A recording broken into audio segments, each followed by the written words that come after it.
I got to make sure I'm good. Now, listen, we got some things to talk about today. First of all, I do want to say how everybody been doing, how everybody been, you know. A lot of y'all been thinking I was not coming back, and I really don't know why.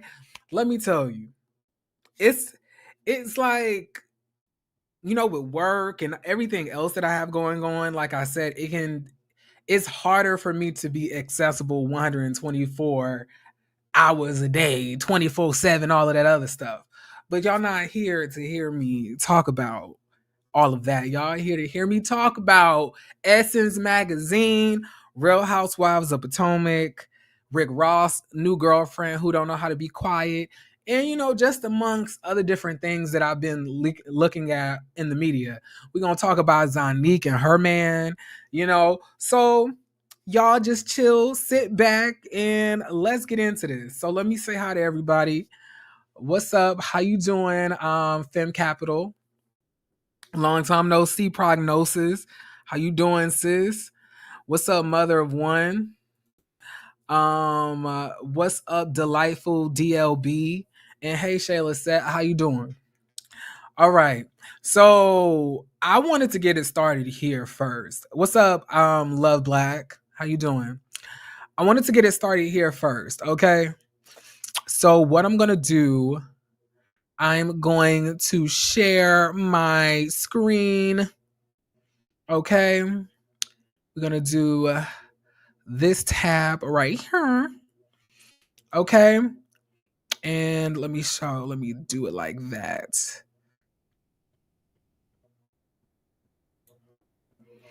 And I want this to be as big as hell. Big as hell. Big as hell. All right. Can y'all see this? Put a one in the chat if you can see this. Put a one in the chat if you could see this. What's up, Chronicles of Kim K? How you doing? Now, y'all, what's up, Monique? Y'all, it is 2023, 24, and Monique still has not given me my earnings from the bet that she lost about, can we talk about hotel? Sure. Sure. Sure. This is a new year. This is a new year. It's a new me. Okay. It's a new year. It's a new me. So therefore, we ain't scared of no meters of males. Of no millimeters. We ain't scared much. Anyway. We ain't scared much. It still kind of like makes my spine tingle a little bit when I have to talk about love and marriage.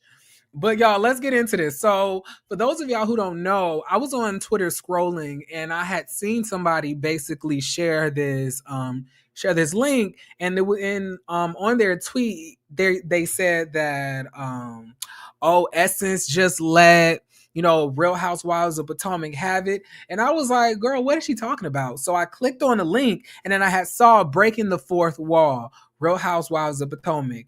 Though the inclusion of NECA might be seen as a positive step towards representation of darker-skinned Black women on screen, the conflict between Ahem and Osefo highlights a more profound issue. And I was like, you know what?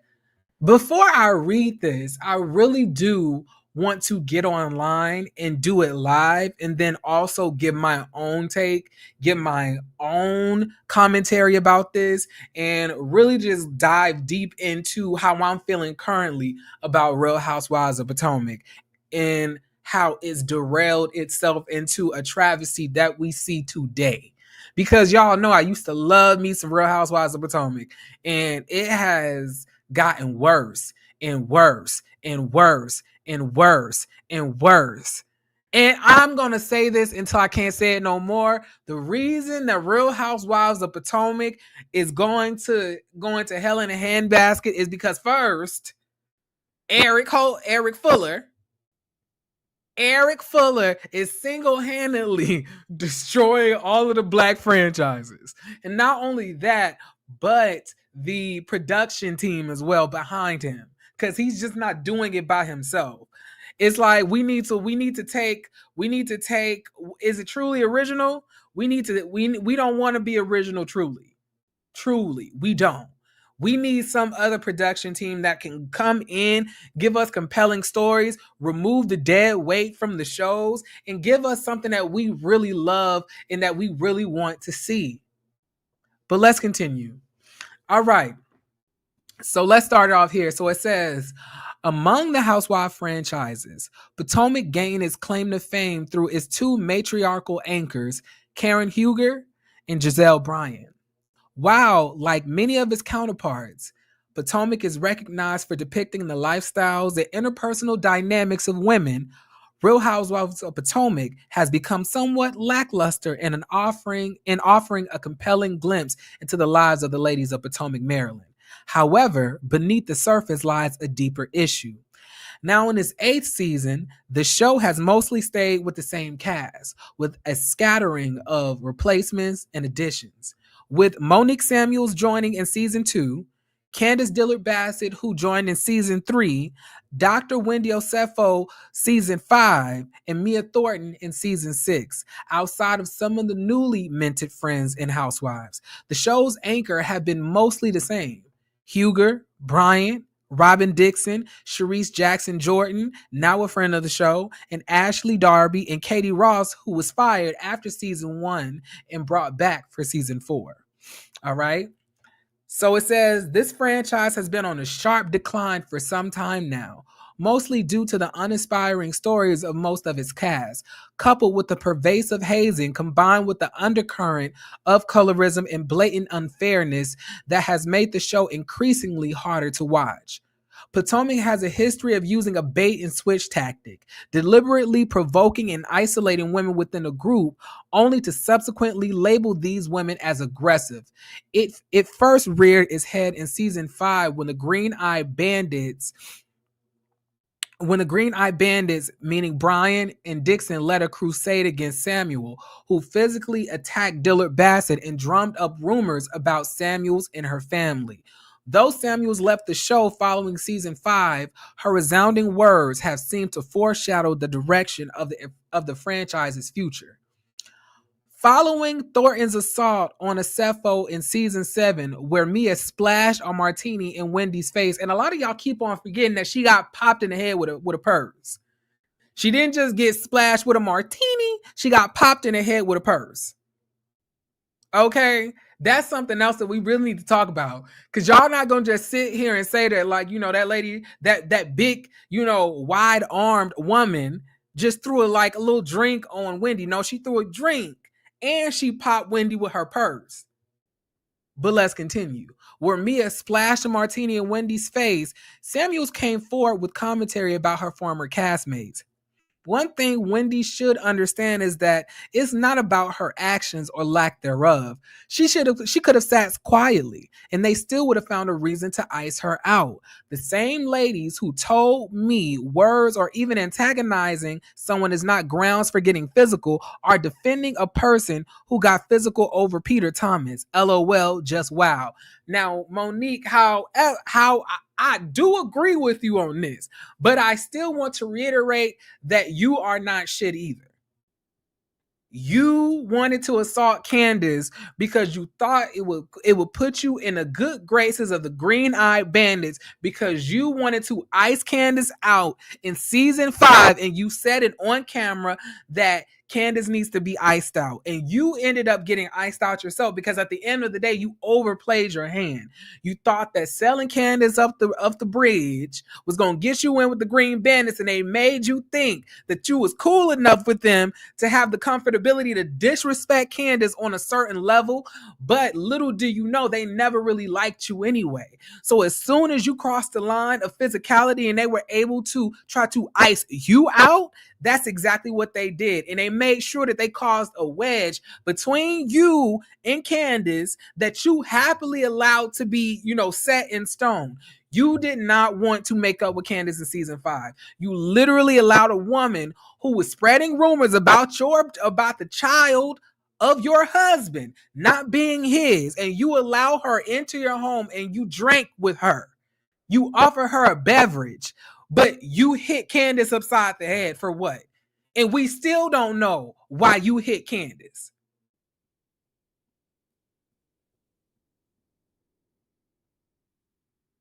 But this quote has truth in it. But I want to reiterate, you are not shit either, and you're disloyal as fuck. But let's continue. The glaring issue on Potomac is seemingly that the goalpost always moves depending on who you're talking to. During season 5, the women largely condemned Monique for attacking Candace, which they should have. During the season 7 reunion, when an altercation between Wendy and Mia was addressed, it was radio silence among the women. With the exception of Ashley, Karen, and Candace, the consensus was largely attributed to the evident animosity towards Wendy. Brian openly stated, "I don't like her," in reference to Wendy. And this is at the point where Candace should have known that these girls never really cared about you. They just saw you as a tool to get Monique out of the group, right? Because they didn't even hold on, excuse me. My bad, y'all. Excuse me.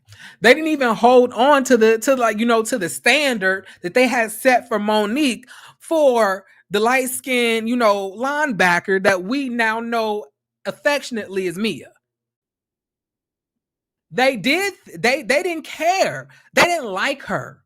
So because of that, it was okay to see her be assaulted. It wasn't no security guards that were needed. And this is what we're talking about. The fact that every single time there's issues with majority of the cast in a woman, just one woman, the woman just so happens to be brown or dark skinned. And the woman who just so happens to be brown or dark skinned is held to this certain standard that nobody else has to be held to.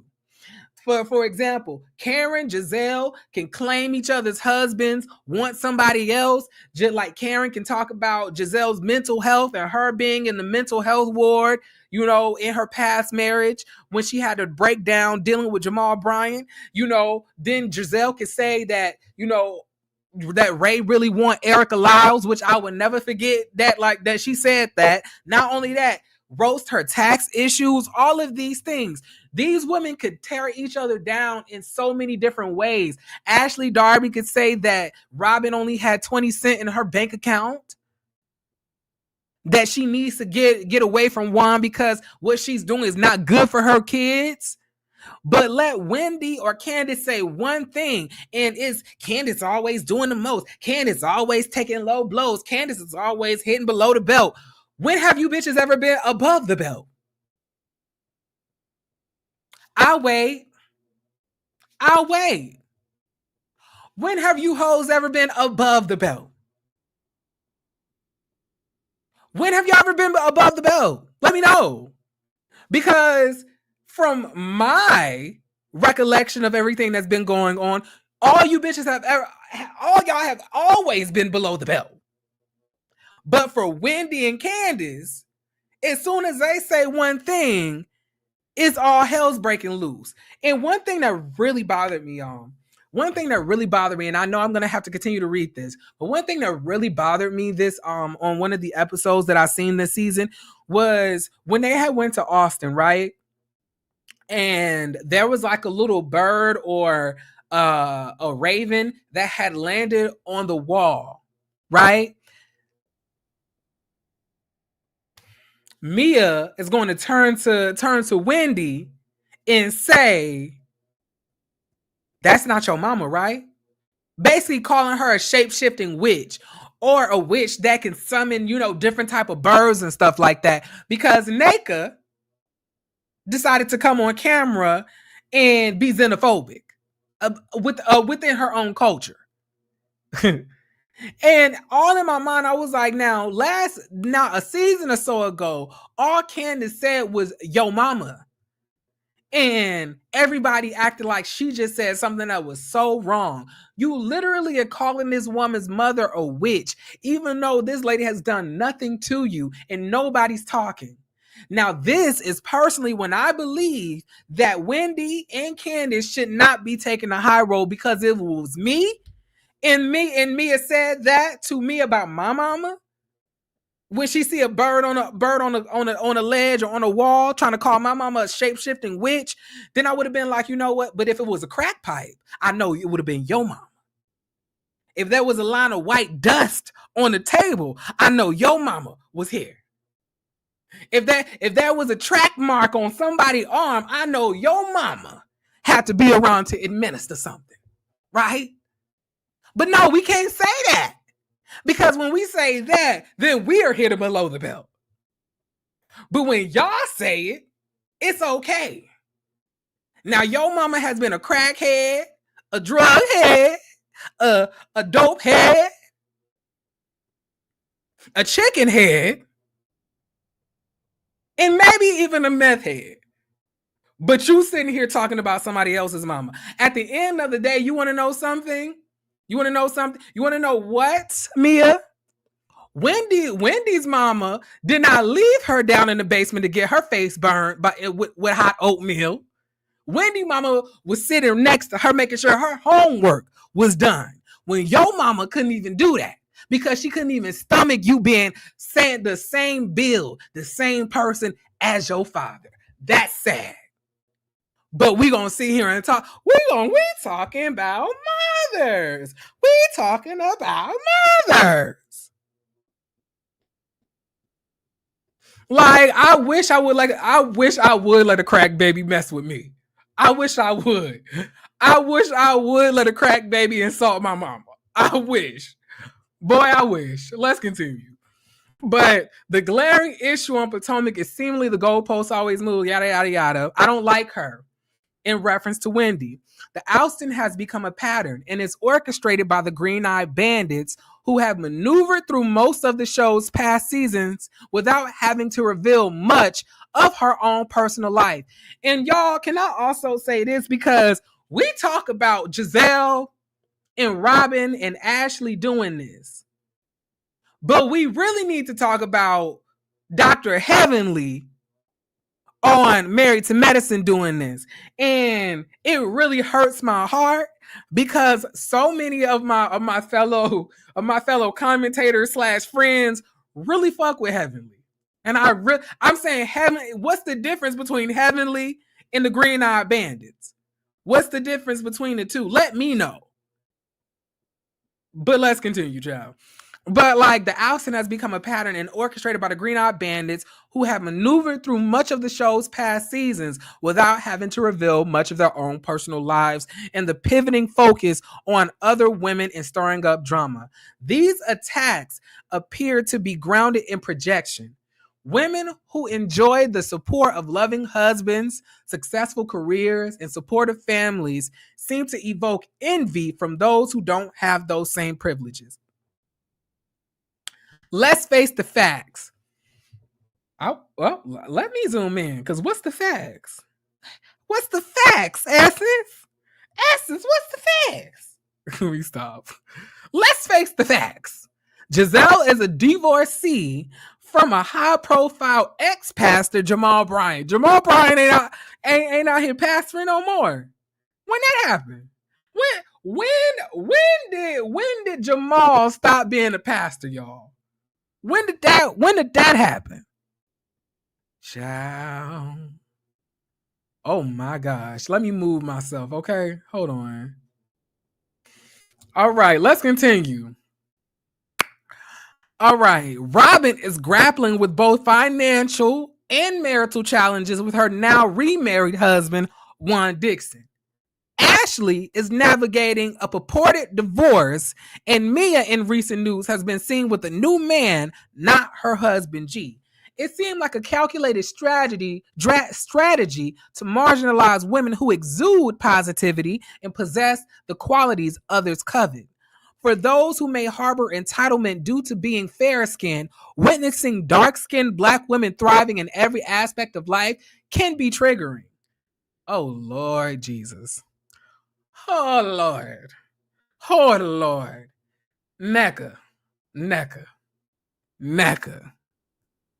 It's the fact that your face and your neck look two completely different. NECA, this ain't okay. NECA, this not okay. I know I brought this up before, NECA, but this is too much. You're putting golden undertones on your face when it really should be red undertones. You need a neutral. You need a neutral that matches the neck. See, what you got is golden, but that's not your undertone, sweetie. You're not a golden girl. See, you need that neutral, dark red undertone to the makeup to balance out and set the even tone in your skin to match your neck. Because obviously NECA does not believe in being a little bit generous with the foundation enough to drag it down to the neck. It stops right here at the chin. It stops right here at the chin, and anything after the chin ain't getting shit put on it. Why is that? Why is that? See, NECA couldn't be my lawyer because I couldn't trust no lawyer who neck don't match their face. Obviously, somewhere in the grand scheme of things, there's disharmony inside. Because the journey coming from the face to the neck is not smooth. See, it's giving, slip and slide on the face, but Old Town Road by the neck. Slip and slide, Old Town Road. And that's not okay. Lord, not the woman who buys bots to go up for her and threaten others. I have been hearing about that. I've been hearing that she got the bots. That she got the bots going crazy. She got the bots. Okay, but let's continue. Let me not get sidetracked. I have not taken my Adderall today. All right. Nevertheless, in an apparent response to the accusation of colorism and everyone choosing sides after Thornton assaulted Wendy's, the producers, Eric Fuller, the producers of Potomac made a seemingly concerted effort to introduce a new cast member, Neka Ahim, who shares Nigerian heritage with Osefo, although the inclusion of Ahim might be seen as positive steps towards representation of darker-skinned Black women on screen. The on-screen conflict between Ahim and Osefo highlights a more profound cultural problem. One of the major problems that they're having is that they make their ethnicity a big part of their personality. There's nothing wrong with wanting to demonstrate your culture, says content creator and fellow Nigerian Ronnie Vaughn. One of the mistakes they're making is that they're making that the central part of their personality. They keep attributing their success and wealth to being Nigerian, which is where the problem lies. The ongoing exchange between the two has involved accusations against Wendy's family, labeling them as Osu, a term highly considered derogatory in African culture. And TED Talk speaker Ogechukwu Madugu describes Osu as people who were told and believed dedicated their lives and their service to the community deity and went further to pledge their faithfulness of generations unborn. Therefore, they belong to the communities. Labeling someone as Osu carries with it institutionalized discrimination and isn't something to be taken lightly. See, this is crazy because the fact that Neka would even just casually be having this conversation with Ashley on camera without checking her and saying, you know what, we're not going to talk about that. I'm not even going to put that into the atmosphere that Wendy is Osu. I'm going to dead that conversation right now. Let's move on. Instead, you have to like, well, I don't know if she Osu. I know I'm not. Girl, what type of answer is that? Knowing how derogatory it is in your culture.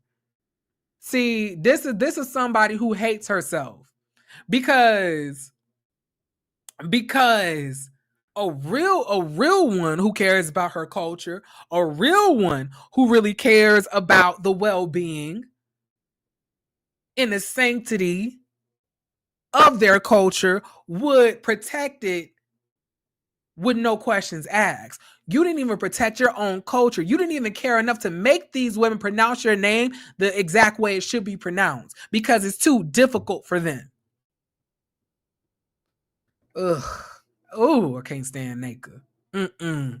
Furthermore, the dispute includes implications of witchcraft shrines, most of which are perpetuating ignorance, xenophobia, and fear-mongering. We have two women who are not only from Nigeria, and they're actually the same ethnicity, and then happen to be experiencing conflict as a result of cultural differences within their ethnicity, which in other words, they're now airing dirty laundry that had no business being aired all the way in America, she says.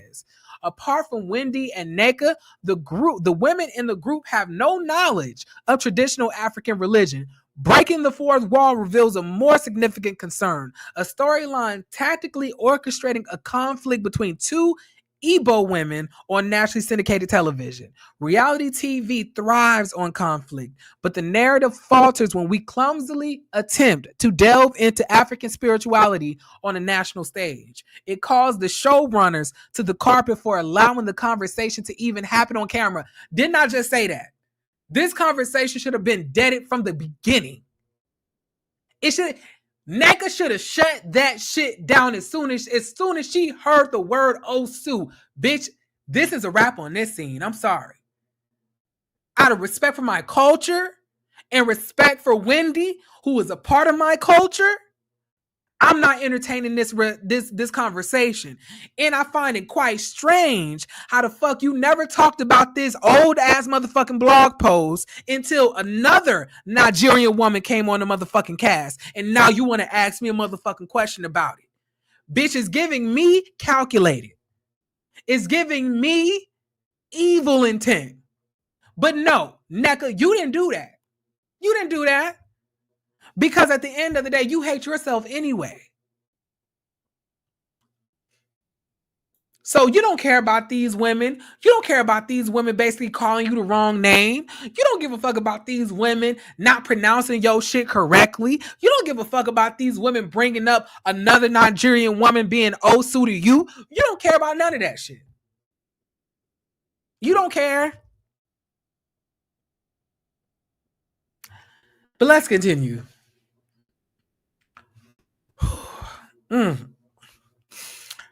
Okay. The implication that Wendy, I'm sorry, hold on, I forgot, call it's something very devious about the nature of exposing sensitive cultural discussions without the necessary care and responsibility. It intentionally perpetuates stereotypes and causes harm.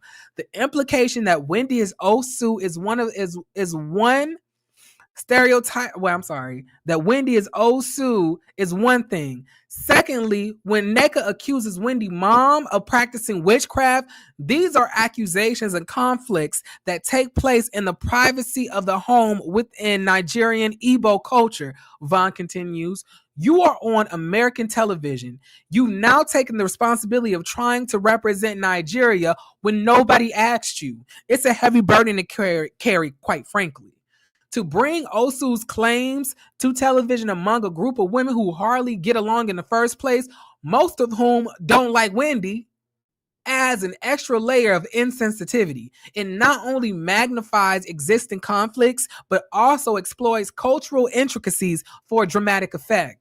Vaughn, who is currently in Nigeria for the holidays, says it's strange for people to tune into American television and to see that this is a plot. Among the storylines presented over the show's 8 seasons, none have generated as much controversy and drama as the recent feud between Asefo and Ahim.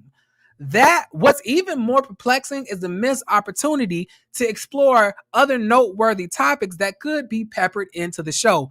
Nneka's family life, or Wendy's new talk show. Both Osefo, a doctor of philosophy, and Ahim, a lawyer, had the potential to showcase their affluent and opulent lifestyles or joining forces, particularly as Igbo women. Unfortunately, this discourse has become the show's central storyline, overshadowing the opportunity to highlight their achievements. Baby, if Essence is not reading the dog shit out of Nneka and these tacky ass women in this tacky ass production, I don't know something. Baby, how long is this? How long is this? Because I don't know how much more of this I can read. But I'm going to continue. The insinuations surrounding Wendy's family lack tact, and discussing them on nationally syndicated television lacks the discretion that African community deserves. This cultural debate, if you can even call it that, necessitates a conversation that is both delicate and nuanced. The socio-economic and political implications of such a claim are not suited for a platform like Real Housewives. They're in such an awkward fight because they're having a fight where you're throwing heavy accusations that are considered taboo within the culture. If you accuse someone of witchcraft, that is a really big deal, Vaughn explains. People freak out. It's not something to be taken lightly, and people are very insulted by it. And that's another thing. So many people are saying, Wendy is not that big of a deal. Why are you acting like that? It's not. She just said your mama. You could have had a conversation about your mom. You could have did this about your mama. Y'all saying at the end of the day, y'all are not Nigerian. Y'all are not. Most of you bitches are barely even black. Even if you are black, because y'all hate yourselves. Catch. But y'all want to sit here and tell Wendy how she's supposed to react to something in her own culture that we know nothing about.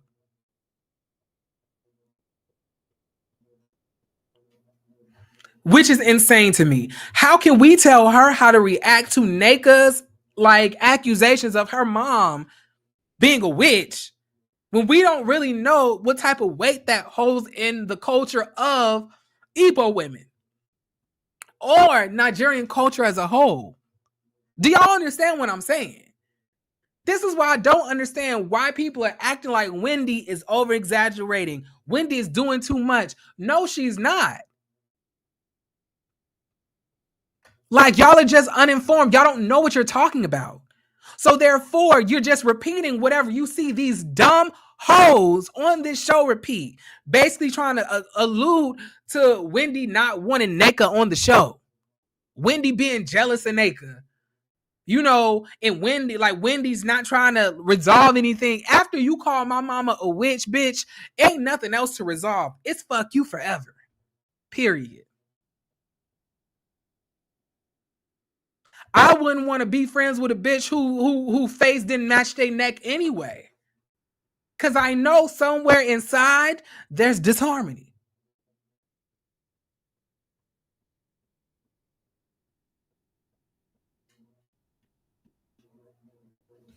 Disharmony. Nneka. Disharmony. It's giving disharmony. Okay? Let's continue. Nigeria is a very religious country. Both women are Catholic Christian. To accuse someone of witchcraft is like, dang, you hate them. It calls into question how in tune with the culture they both are. For that to be the storyline for a show about lighthearted drama where they normally argue about having 4 homes or your living room doesn't look good or who got Botox. Then to speak about witchcraft and being from a caste system, that is just irresponsible and they should know better. No, Nneka should know better. She entertained this conversation. Nneka should have shut that shit down and checked Ashley immediately, but she didn't do that. When Wendy was approached about the whole conversation by Ashley, she just said, that ain't me.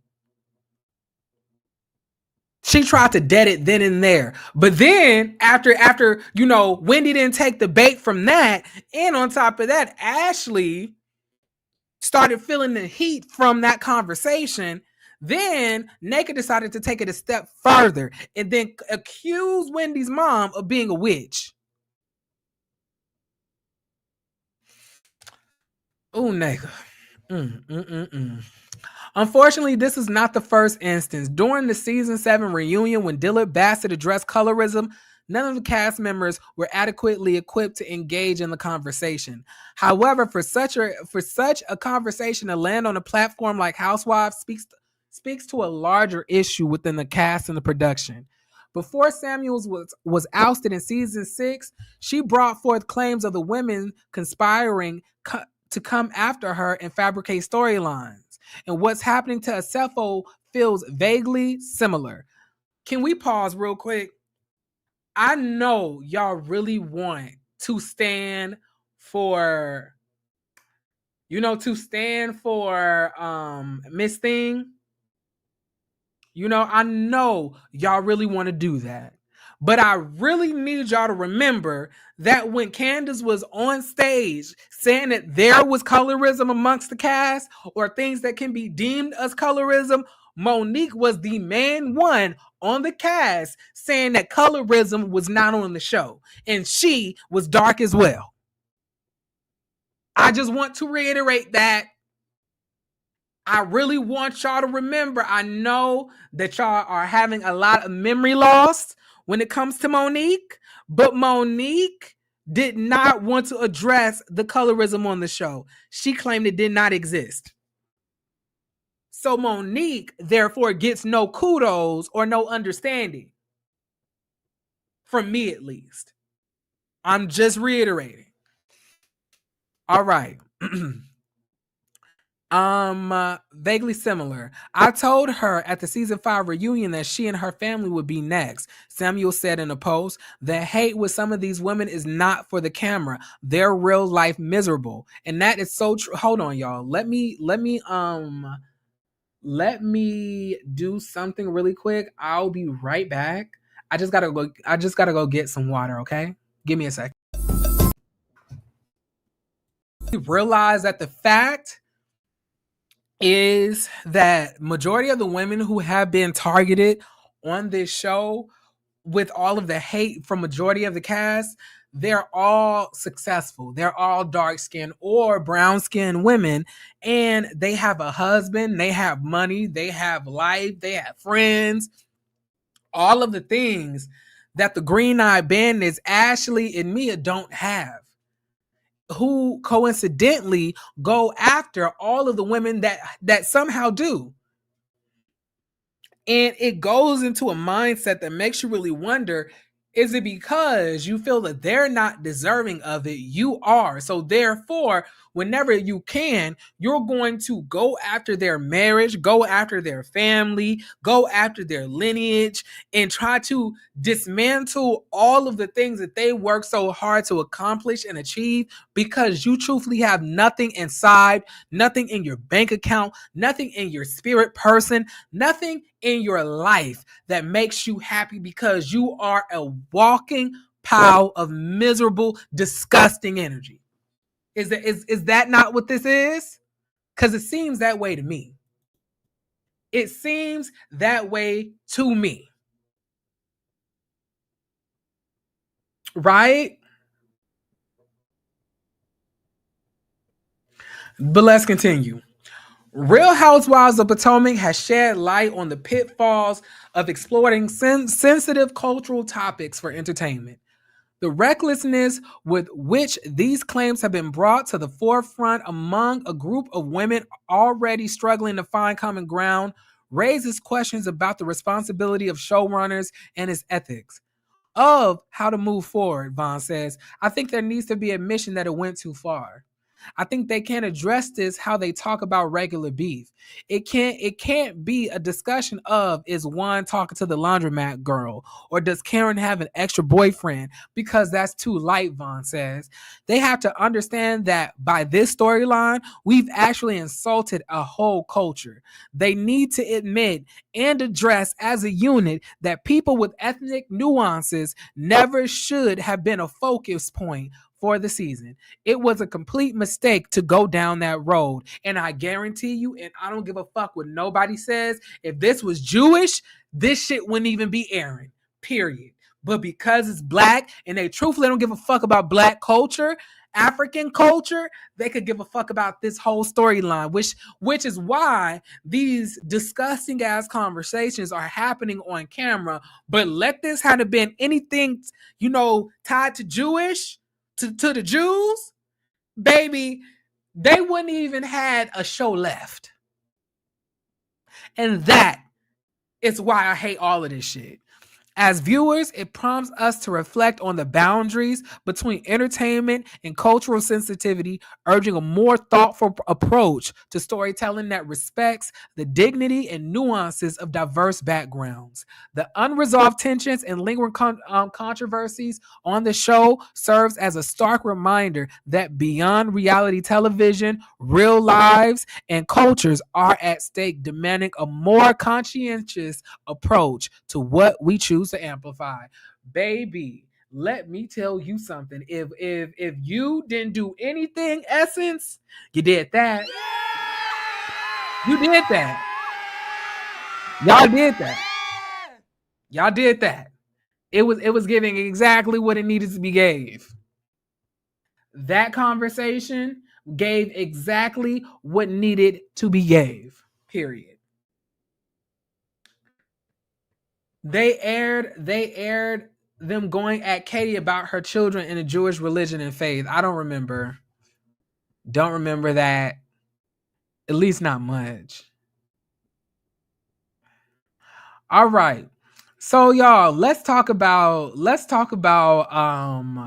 me see. I wanted to go through and talk about Rick Ross next. So Rick Ross has a new girl, right?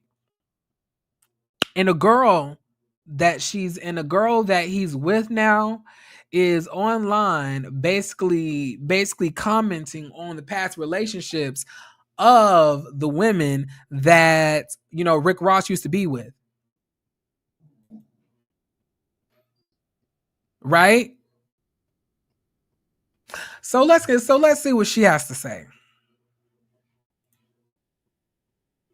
On the comments on social media is that a lot of people keep mentioning Pretty V in his past relationship with Pretty V.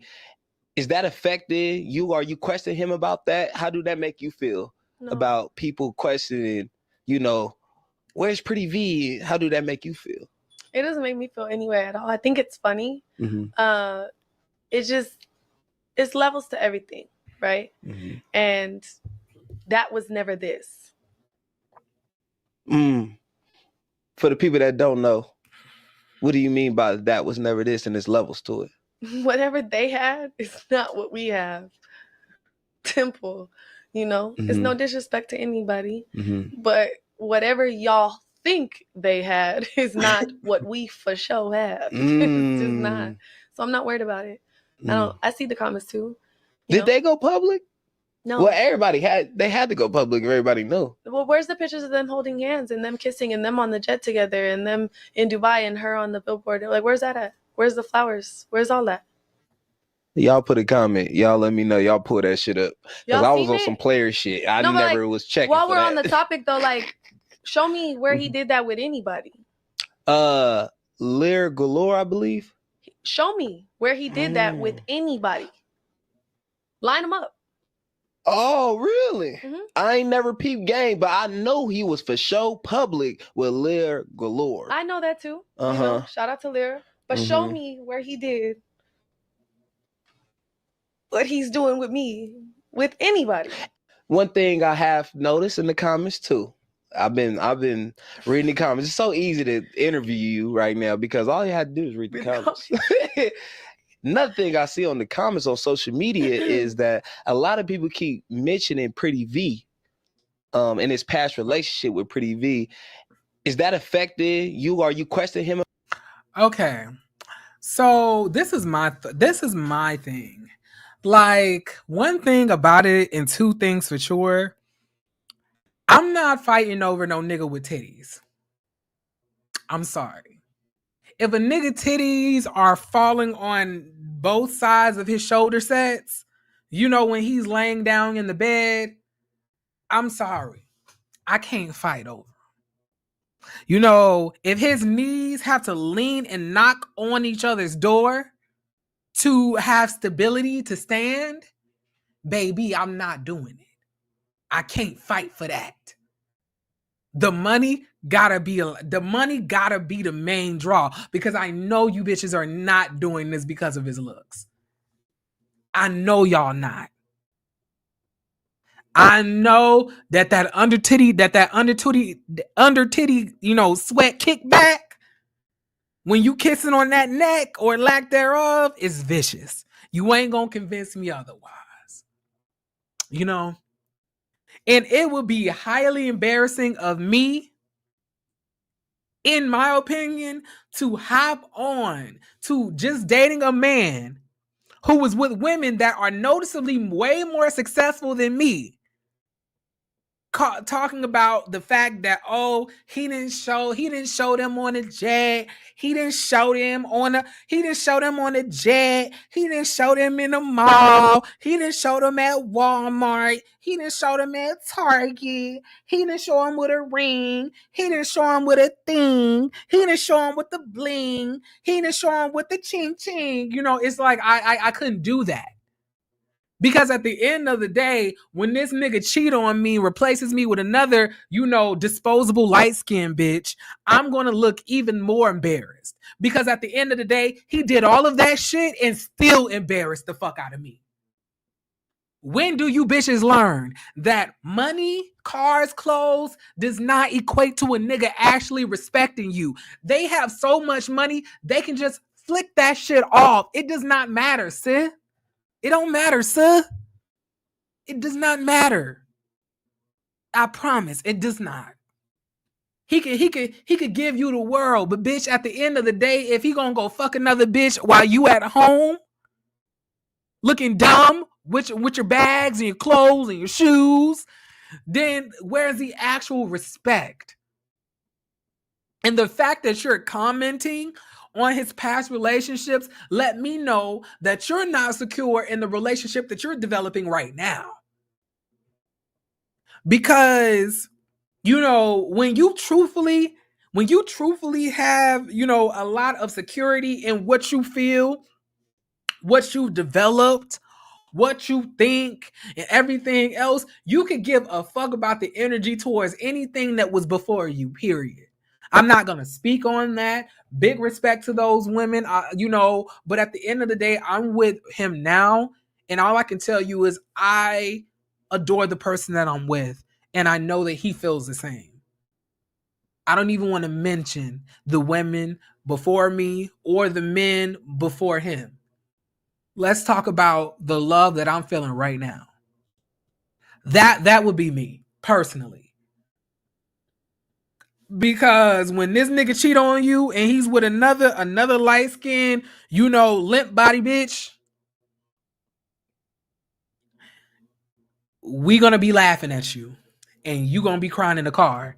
And probably not the car that Rick Ross bought you, because knowing the type of petty nigga that he is, he probably is gonna repossess it. But let's continue, y'all. All right, so what else is happening, y'all?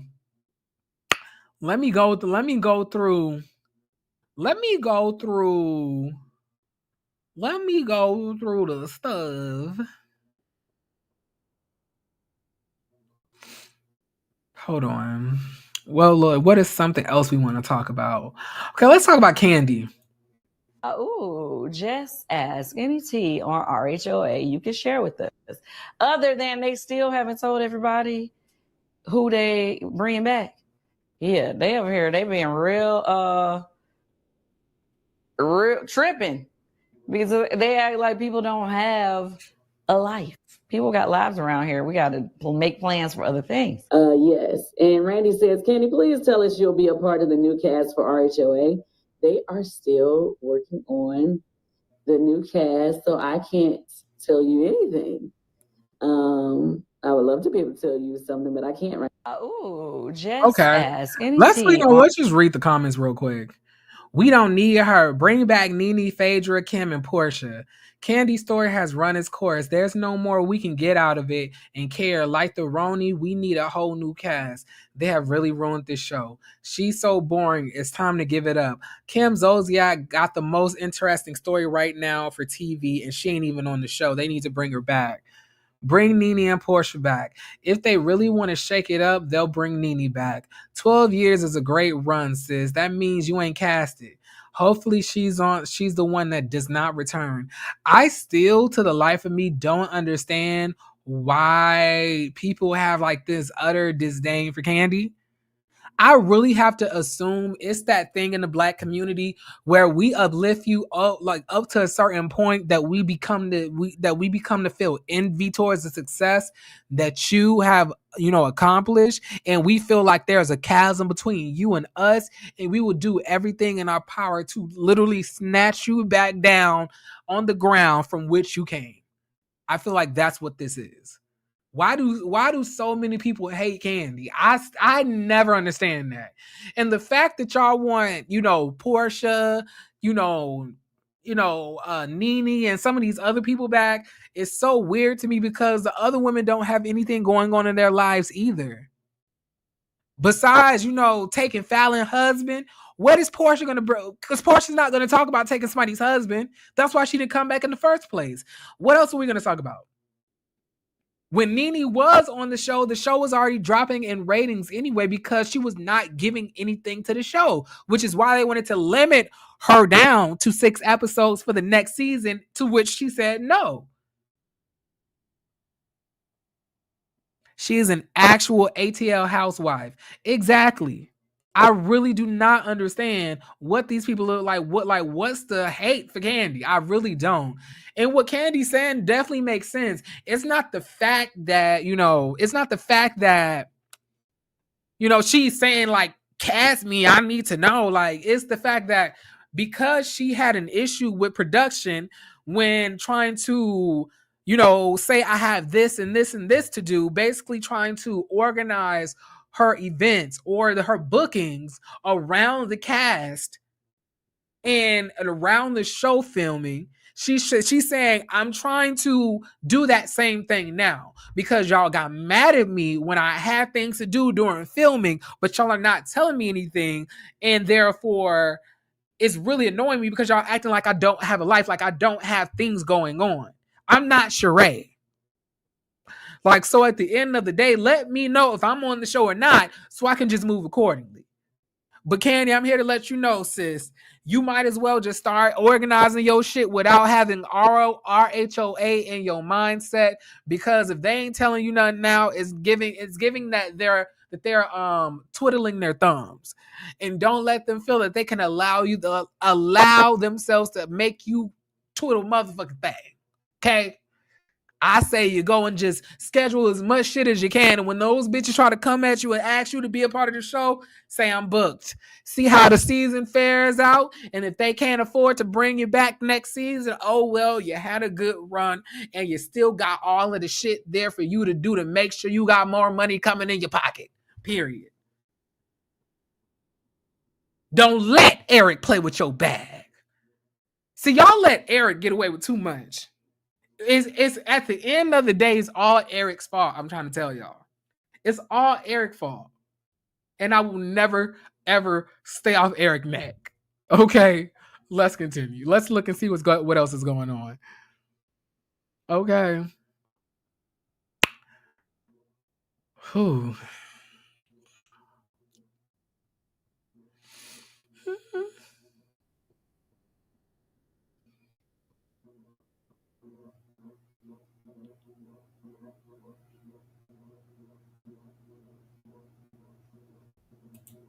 Thought your nipples was pills. I don't do no hoe shit. I don't do shit that women do. You ain't gonna never catch Boosie doing no whole shit. I'm a man. I let women get all their pride. You'll never catch me doing nothing no woman do. That's for hoes. All the doing woman, I don't get it, bro. You desire to be a woman. I don't understand how be trying to take what women do and do it better. You won't be a woman. Something in your head got into you and said that you wanted to be a woman. You done had dreams about being a woman. Let the women get their glory, man. Women already got it hard enough. Don't try to do what they do better than them. They got competition with themselves. Why y'all be want to do shit that women do? Let the women, they already in competition with other women. They ain't got time to be in competition with no men, too. It's suspect, dog. You're sassy. 21, you sassy. Y'all, it's so much I want to say about this. Let's read the comments first. Here's where you bitches are so stupid. He's spitting, let women have femininity. Let women get the glory. Y'all try to do it better than they do. Now that's a word. I like Boosie. I don't care. He said what's on his mind and don't care what nobody got to say about it. They could never make me hate you, Boosie. He ironing clothes inside with the shades on. Boosie said nothing homophobic. He did not mention sex. He mentioned gender. Stop always thinking men trying to bash the LGBT community. I just want to know. You bitches in the comments. You bitches in the comments got me motherfucking crying. So y'all glory is nipple rings.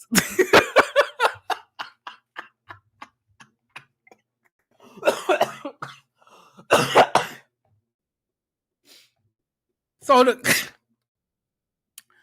the glory is nipple rings. That's y'all. That's y'all having a. That's because that's the glory that he's talking about is nipple rings. So the glory to women is nipple rings. Everybody, that's what I got from this, and we should let women have it. Now this is my thing.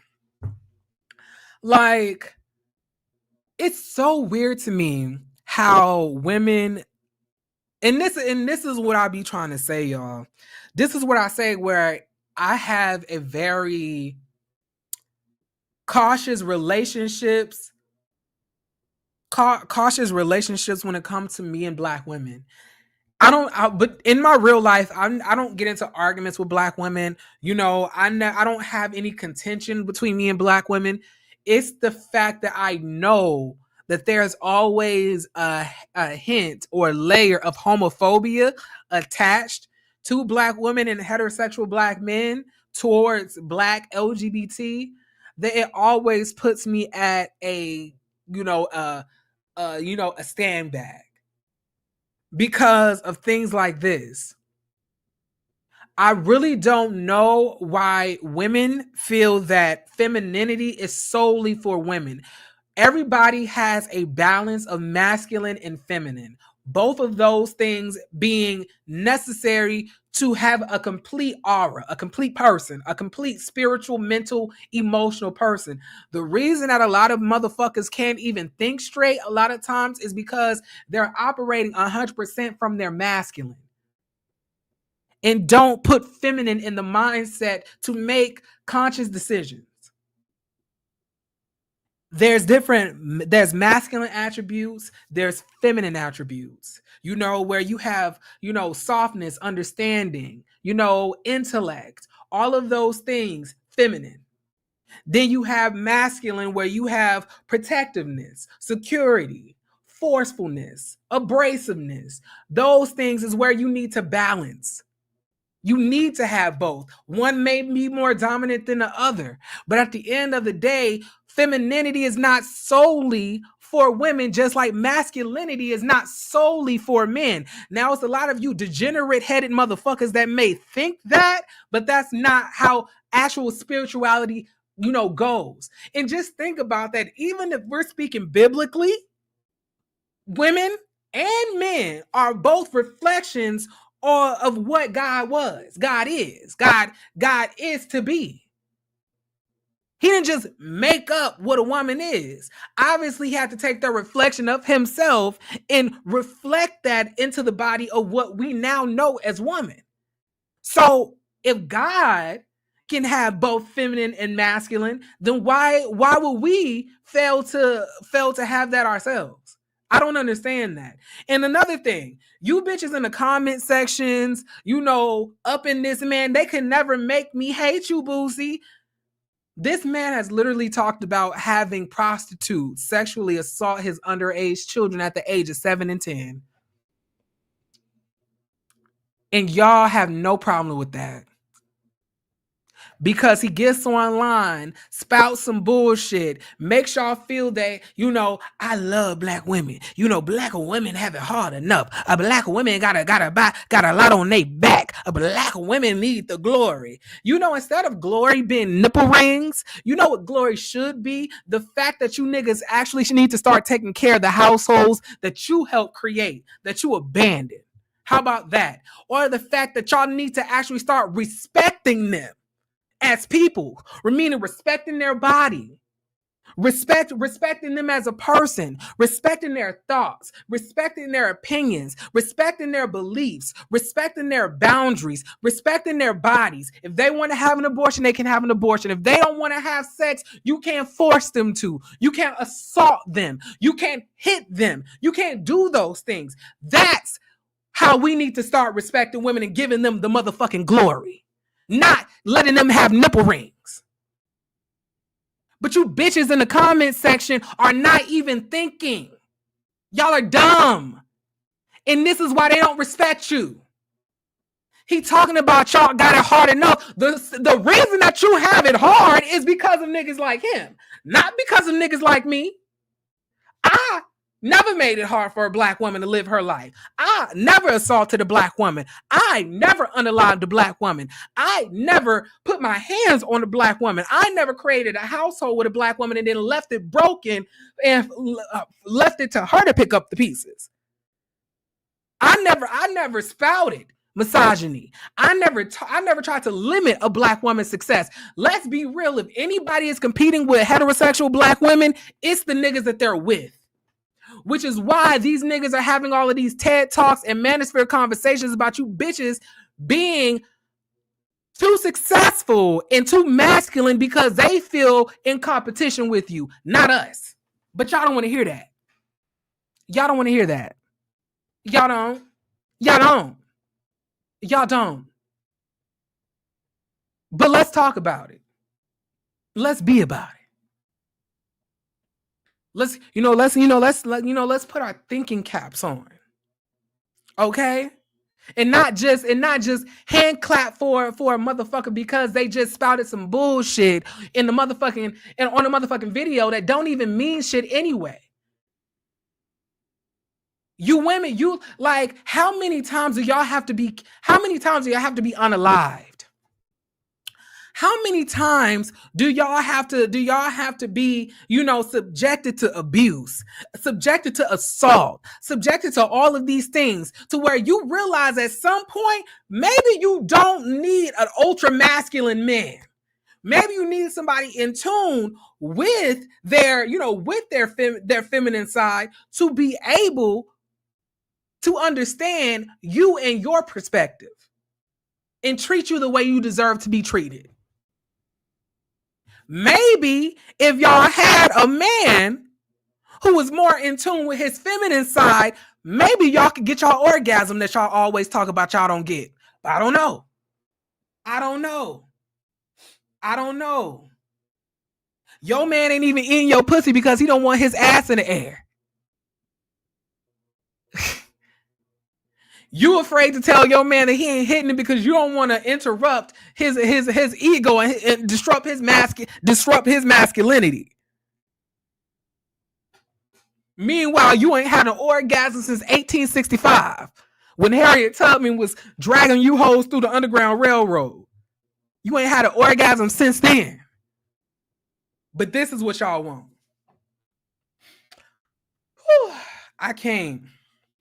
And it's the fact that they're talking about this man like get a women a glory, Boosie. Like this man did not literally repossess his daughter's car,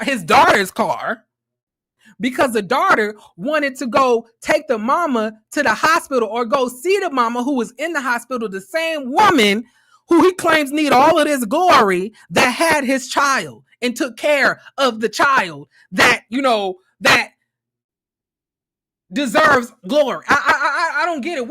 It doesn't make sense. It's not adding up. It's not adding up.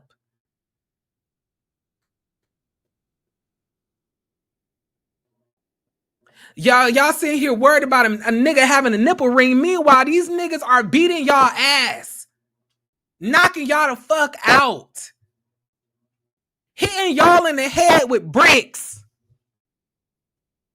disrespecting y'all in public platforms. But y'all worried about a nigga being feminine and having nipple rings. The world and the mindset of the black community is fucked. I'm over it. Let's move on to something else. This nigga don't respect any of his baby mamas or his daughters. Sexually getting his children abused, you know, by prostitutes. But this, the nigga, y'all, they could never make me hate you, Boosie. Oh, you bitches deserve the worst. Let's continue.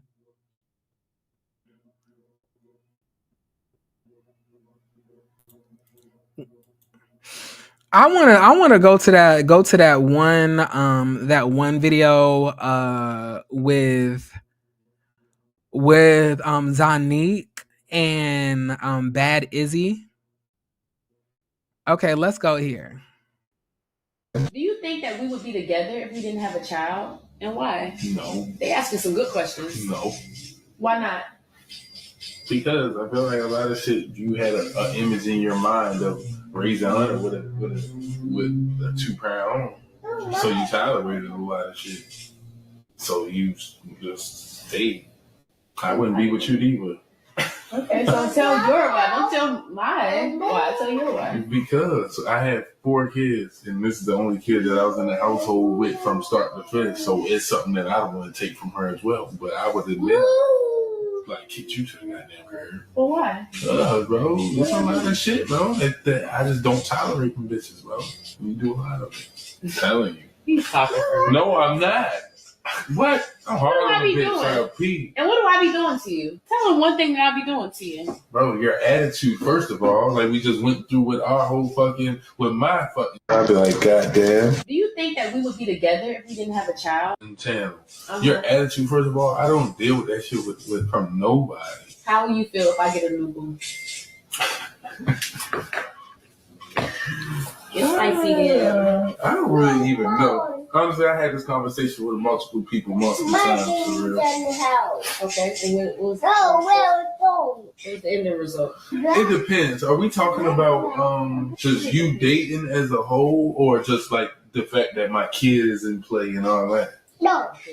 I think that is just like just me like really getting in something serious or something. I mean, you know what all that entails. I mean, I done been through that. What have you been through? With me? I done been not with you. I'm saying like I done been through that before, so I know I could get through it. I done been through the worst, bro. So it's like my mind is already set for the worst. I don't know. I probably want to get on a nigga ass. I make him so uncomfortable. I'm gonna make him not want to be with her. Channel.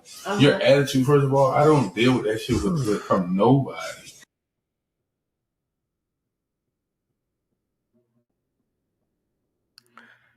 Oh, y'all. See, this is why I can't be doing this, because I'll be emotionally and mentally just checked out.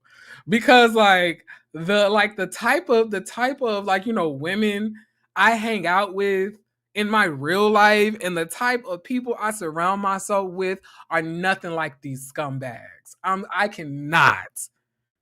Child, Zanique man literally embarrasses her, and she's talking about, y'all think I'm pressed about being in a relationship with a man? Whole time I like women. OMG, it's 2024. Y'all invested in other people's business. Bitch, first of all, you put this shit on social media. What you talking about? We invested. You just mad because they're eating you up because you sat there and let a nigga embarrass you on the internet. We didn't ask you for this shit. We didn't ask you. I don't even know who that nigga is. I know that Batman Izzy Hunter used to be with like Asian Doll a long, long time ago before he was with you. But at the end of the day, that's all I knew about that man. I never wanted to know about what the fuck y'all had going on. I really didn't even know y'all was really together. And let's be clear, the reason that he's still with you is because you're T.I.'s daughter. That's why he decided to be in a 2-parent household with you versus the other women, because he feels that he can latch himself on to what you got. While you sitting here talking about the whole time I like women, like that actually means something, that don't mean shit. You sound fucking stupid. And when you say shit like that, y'all, excuse me, I'm still getting over a cold. Y'all don't know that y'all are perpetuating misogyny. Because what you're saying is I like women, so he don't even have to act like that. So my thing is this: what separates you from being in a relationship with a woman and bringing the woman around your kids or his kids, as he said, his seed, versus a man? The fact that he doesn't want to see another man taking care of his children, the fact that he doesn't really take a relationship with a woman between two women seriously, and the fact that you know that, and the fact that you even want to drag another woman into this bullshit sphere that you have allowed yourself to be in, at the end of the day, Zanique, you really are a failure. You really are a failure. Like, you really had a music career that was really heading somewhere, and you gave that up and ended OMG Girls just to get pregnant by a motherfucking SoundCloud rapper. That's embarrassing. That is the badunch of all of this shit.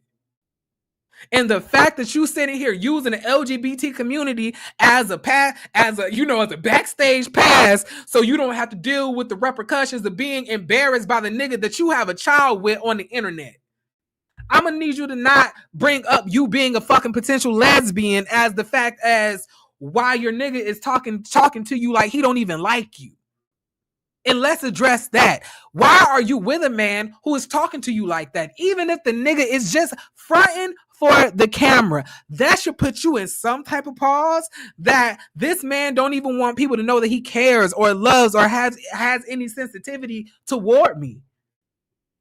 And this is what I'm talking about when I'm saying that y'all just be wanting these super ignorant, dumb, fucking masculine men, and all they do is treat you like shit anyway.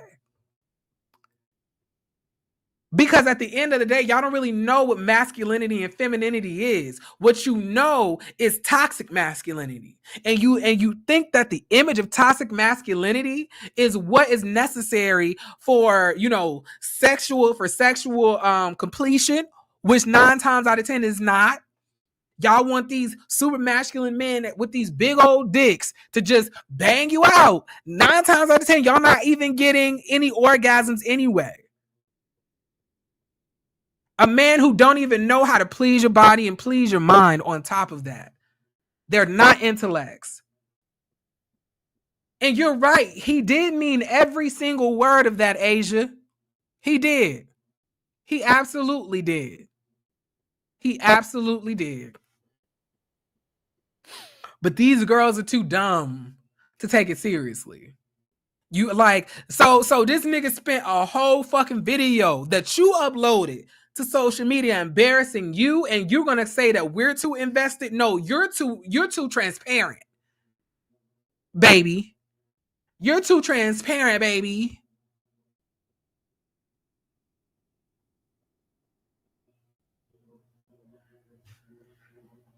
And being a lesbian is not gonna stop this nigga from embarrassing you. And at the end of the day, you are not a lesbian, Zanique. You're not.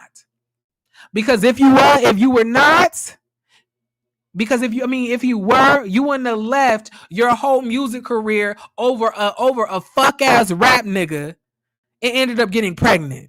You wouldn't have did that. You would have actually put some motherfucking effort into having your own career. All you bitches got are brand deals from the connections with your parents. That's the way that y'all are really supporting yourselves in YouTube. Outside of that, you motherfuckers don't have shit to show for yourselves. Shit. Y'all are pathetic. Ugh. Talking about I like women. Girl, what the fuck does that what does that mean? Is that different? Does that make the disrespect hit different?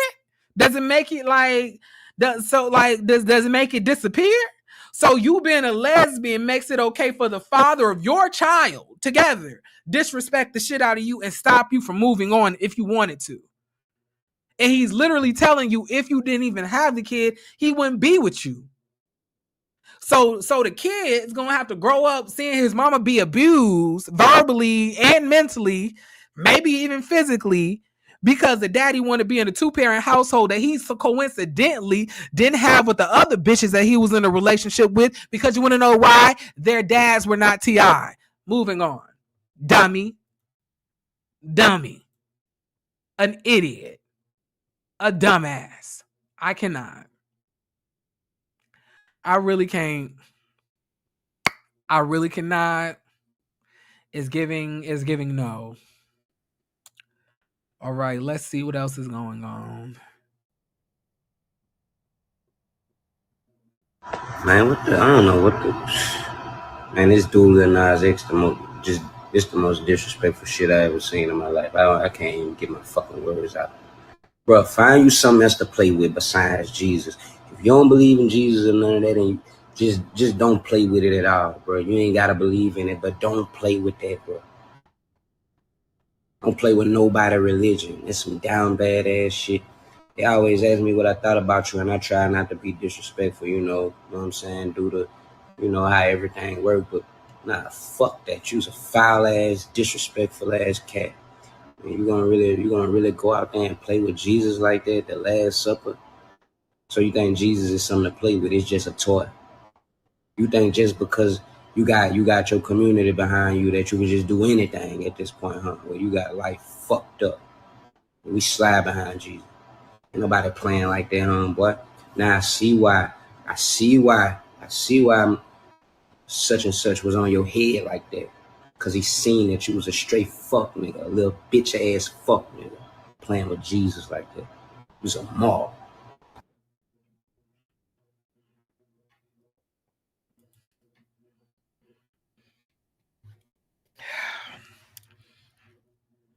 This is hard. Man, I don't know. This is hard for me, y'all. Hold on. And this dude Lil Nas X, just. This is hard for me. This is hard. You want to know why? Because on certain levels, I agree with the fact that I believe that Lil Nas X has no respect for Christianity. And Lil Nas has zero respect for people's religious respect, but at the end of the day, in my mind, I'm thinking but in the same regard, can I really blame him for not having respect for a religion that doesn't respect you either? But this is also something that confuses me.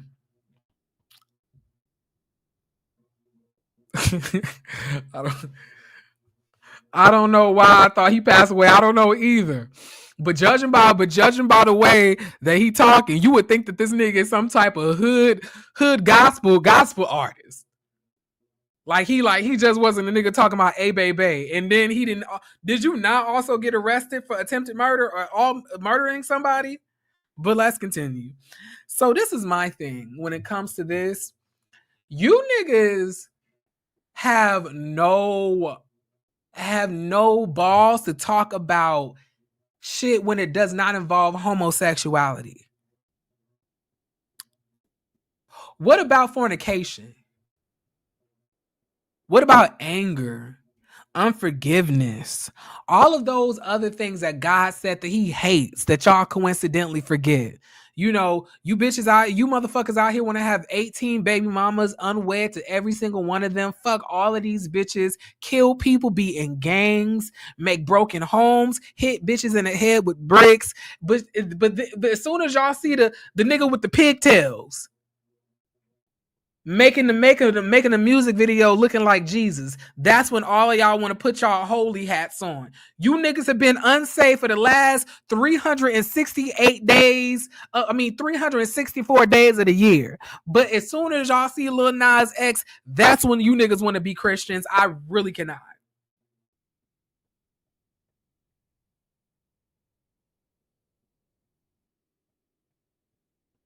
I really cannot. You niggas are never Christians until people start talking about gay people. That I promise. You niggas out here fucking hoes, out here busting bitches down, killing each other, all of that. But as soon as y'all see a homosexual, that's when the Christian comes out. Because that is when you could feel spiritually that you're more powerful than somebody else.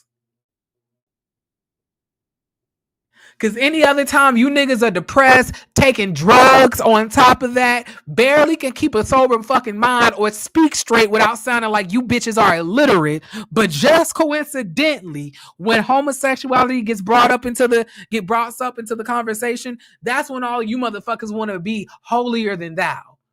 Meanwhile, you ain't seen your fucking 6 kids in 8 weeks, bitch. Give me a break. Give me a break. And I just want all of you bitches to know the same hell that y'all are casting the homosexuals into is the same hell that you fornicators, that you and I'm just saying this is just by Christian standards. The same hell that y'all say that these homosexual men are going into, you bitches that's eating pussy and you niggas that are also eating pussy with the women that y'all are with and also loving to see the women eat pussy, y'all going to hell too. You motherfucking fornicators going to hell. You bitches that's getting abortions going to hell. You motherfuckers that got hate in your heart, hell. Contempt, hell. Unforgiveness, hell. Stealing, you scamming ass bitches, y'all are going to hell. You gangbangers going to hell. 90% of you rich people are going to hell anyway.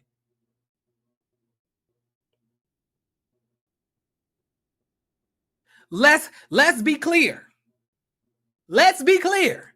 I'm not going to negate what the Bible says. Like gay people may go to hell, but baby, if they going to hell the same way they going, you going too. You sitting here saying he's a bitch ass nigga, he's this and that, you gonna slide behind him.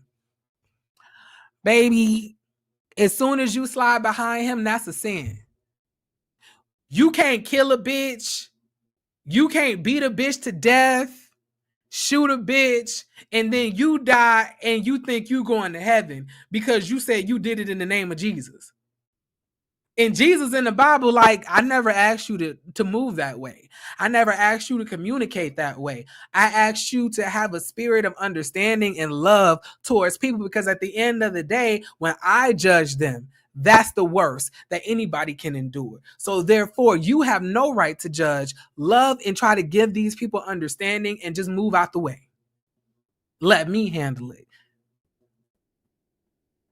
And y'all gonna look at Jesus like, and you want to know why you're gonna look at him like that? Because what you're doing is truthfully not coming from a point of loving God. It's coming from a point of wanting to hate and feel superior to somebody else that you feel is beneath you. You bitches are never straight. I mean, you bitches are never holy. Y'all don't give a damn about the word of God. Y'all don't even read y'all Bible. But as soon as y'all see a homosexual on TV, what's the world going to? Oh my God. When is Jesus coming back? Like, bitch, if Jesus was ready to come back, he would be taking you with him. Bitch, if he does come back, bitch, you're getting inflicted an eternal fire just like that homosexual next to you. Just here to let you know. Telling somebody not to play with God while you're playing with God is crazy as well. Exactly. Let them know. Now, me personally, I'm also not okay with, what Lil Nas X does. I'm also not okay with Lil Nas X playing with Christianity. I'm not okay with that. And I haven't really rocked with Lil Nas X for a while. I never really liked his music like that. And I also really did not like his when he did the 666 shoe with the blood in it. I was like, I'm really not into that. But you don't know what I did not do? Go online threatening his life over Jesus Christ. It's like, do you think that after killing him or after something happens to him that you wished upon him to curse him, do you think that God is going to give you a gold sticker for that? Do you think that God is going to want you to is he going to say, hey y'all, like bring Hurricane Chris in. He killed that nigga for me. Yeah. Come on up in here, my nigga. Is that what y'all think God going to say? Be honest. I would raise your hand in the chat if y'all think that's what God gonna say.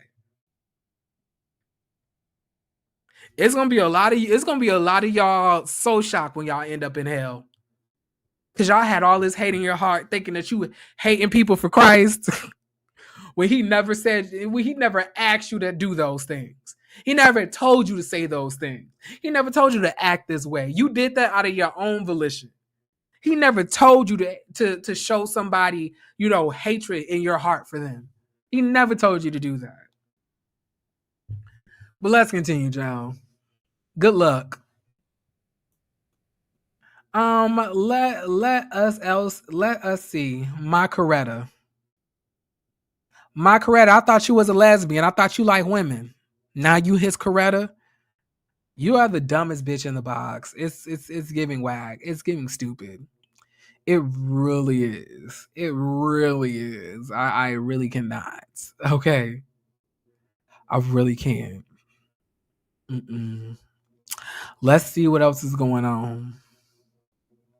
What's going on? Oh, what's going on? Oh, what's going on? Oh, what's going on?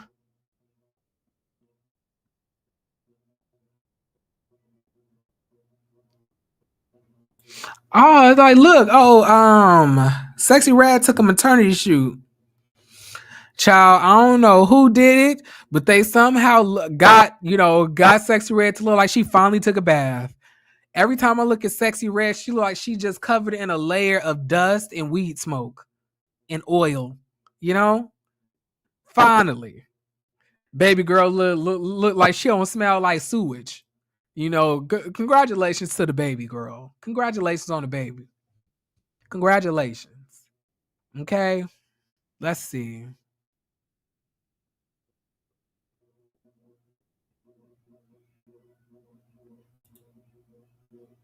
And a salute to my career. And they took me down memory lane, you guys, all the way from the time of my very first time being on TV as a Soul Train dancer. That's right, y'all. I was going down the Soul Train line. Get it? I did Soul Train, Scandal Board, and everything to my most current movies. And it's a lovely special.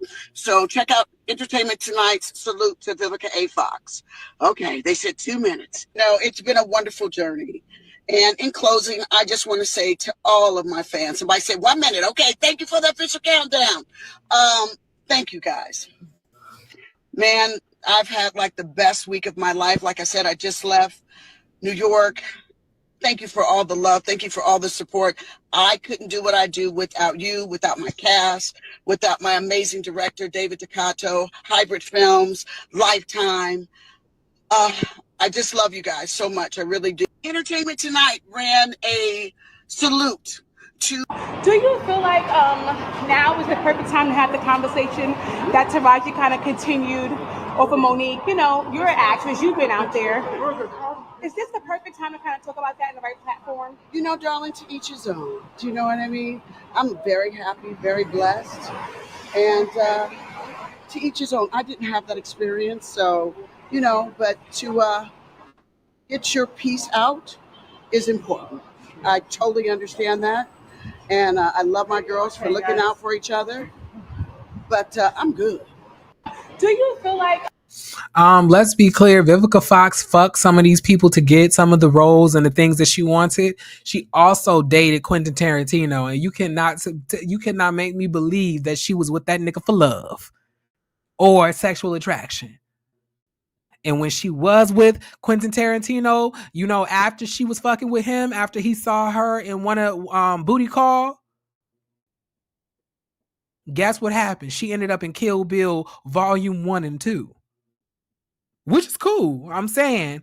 But I just think that it's real strange. And it's like, it's very weird to me for women, for a Black woman literally crying out for the racial disparity as far as the pay gap between, you know, white counterparts and stuff like that. For you to be like, well, I don't have to deal with that. I'm good. Like, when bitches start acting like that, that is exactly why we're in the same place that we've always been in. Because we always have people like Vivica who want to try to make themselves believe that they don't have to deal with what everybody else has to deal with. Vivica, the fact that you're selling nasty ass 27-piece wigs out of beauty department salons, Meryl Streep ain't got to do that. Meryl Streep ain't doing that. You know, Jennifer Love Hewitt ain't doing that. You know, last time I checked, Anne Hathaway ain't out here basically doing cheap ass thumbtack commercials. But you are.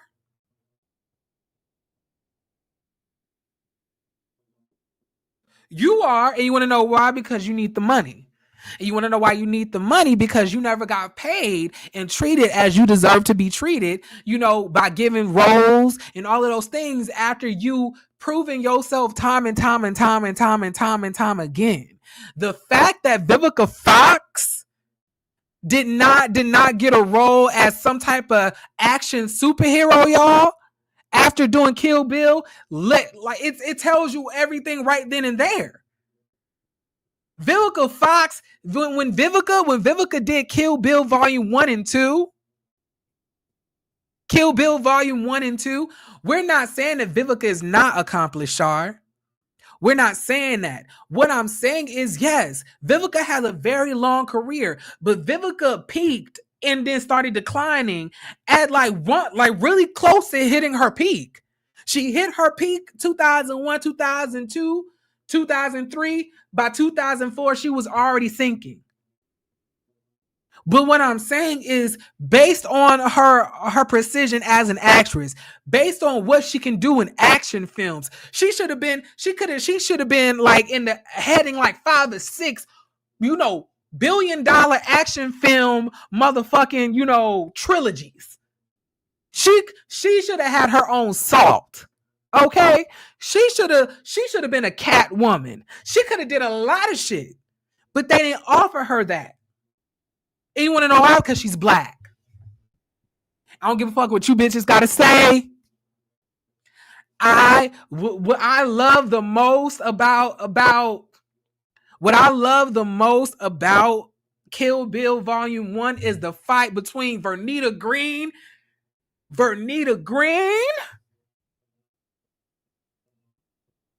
and the Killer Bee.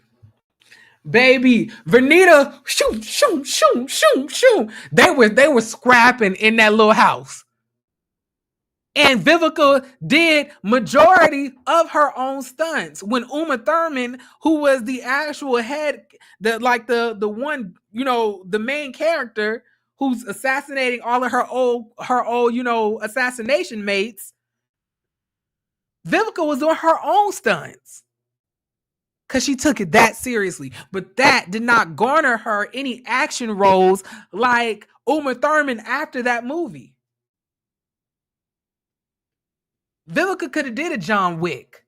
Vivica could have did a lot of things, but Vivica didn't get the chance to because they don't respect Black women. And it all goes back into what Taraji was talking about. You literally start off from the bottom every time. Why? Why is it like that? And it will never change because women like you do not speak up. You want to make it seem that you're devoid of, of everything that she's been through. Let's be clear. Vivica has had a great career, but Taraji P. Henson has had a better career. Let's be clear. Let's be clear.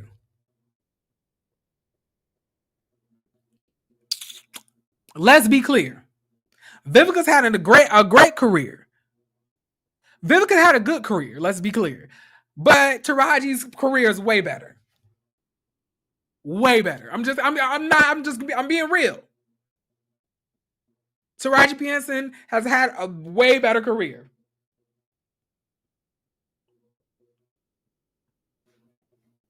Don't argue with me, argue with your mama. Sorry. We could pull up the IMBD. And really go off and see who's been in more big films. Viola said the same thing. But you want to know something? Vivica can't relate. Because Vivica has such a great career that she's not worried about this. Like Viola Davis, aka the Black Meryl Streep, or Angela Bassett, the alternative Black Meryl Streep, or Taraji P. Henson, who's a hood Black Meryl Streep. For some reason, everybody's struggling except for Vivica Fox. What you did, Vivica?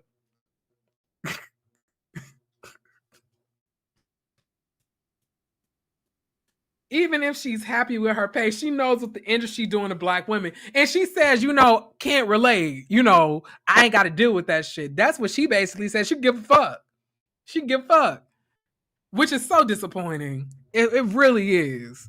You're sitting here with a cheap ass fur on in a synthetic wig, talking about, can't relate. Girl, okay. Like that, and you want to know why she can't relate? Because she doesn't have a team that she has to break down 10% of her earnings with, 30% of her earnings to. She don't have a wig man, obviously. She don't have a makeup artist. She doing it all by herself in the back seat of her car. Cause she cutting costs. Baby girl, she getting all of her money. She will throw on a synthetic 27-piece wig and take the money fucking home. She don't need none of you motherfucking hairstylists. The fuck? baby, she don't need no motherfucking agent to hook her up with A-list movie roles, bitch. All she needs is a good 5 to 25, Tubi movies. Bitch, her rent paid for the next 5 years. The fuck? Fuck? Okay. Fuck you talking about? Bitch, you better learn how to cut the corners and get your motherfucking money like Vivica. Okay? That's the real tea.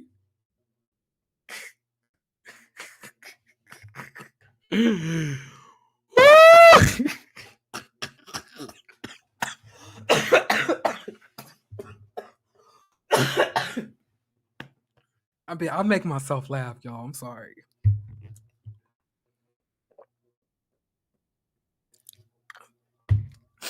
Oh shit. Oh god, that made me laugh. I was trying to hold that in. Oh girl, Viola Davis, Angela Bassett, Jill Scott, Halle Berry. Everybody's struggling except for Vivica Fox, child. Everybody got to deal with it except for Vivica. I want to know what the difference is. Okay, let's continue, child. Just hilarious. Come to the front, please. Come to the front, sis. We have questions. We have questions. So I remember on social media that Just Hilarious had like a Just Hilarious had a party that was basically celebrating her being a part or being chosen to be a permanent member of the Breakfast Club. Child, skip forward a month or two and look at this. I'm so confused by we spent all last year rotating guest co-hosts, and I thought we was rotating guest co-hosts before we let God decide who was supposed to be in here. Now it's 2024. What happened? Did we just say F it? There's not going to be another co-host? Well, at first, I can't take talking to you. I can't take talking to you either. At first, it was going to be a couple of months, right? No, it never was going to be a couple of months. That was y'all idea. I always said a year. I thought it was going to be a couple of months. That's why we don't like you for you to think. I didn't want. I told you this already. I didn't want to do this like for a year. I didn't want to do that. I don't want to just talk to you for a year. I knew for a year. I was like a year. I said it's going to take at least a year. Because Angela Yee is what I always say. She's irreplaceable. You know what I mean? So it's like the person that's coming in here is not replacing anyone. If there's somebody coming in here, that's my whole point of having this conversation. What the hell happened? You know everything. You tell me. This one I'm confused by. now you confused? I don't know what the hell is happening. If anything is happening at all. You don't know me. You know what I'm so confused by? Yeah, I can't do this too much longer, just me and you. This is starting to feel awkward. What the hell's going on, man? And you start looking in my eye, just makes me feel nervous and uncomfortable. I'm not doing that with you this year. I'm not. You're not doing that. It's been 3 days and we haven't flirted one time, and I'm fine with it. Yo. I'm fine with it. I'm fine with it. Yo. It's been 3 days and I'm fine with it. Just don't look at me.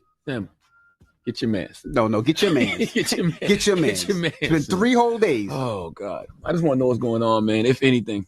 Because it don't feel like nothing. It don't feel like nothing? You want it to feel like something? It ain't no motion. What's happening? That's all. All right. Yeah. I just don't know what the hell's going on. I'm not even joking with y'all. I don't know what the hell's going on. I don't.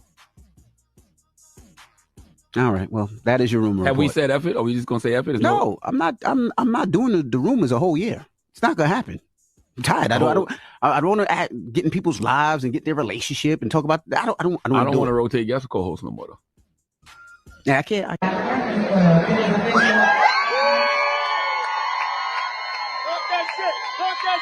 Talk that shit.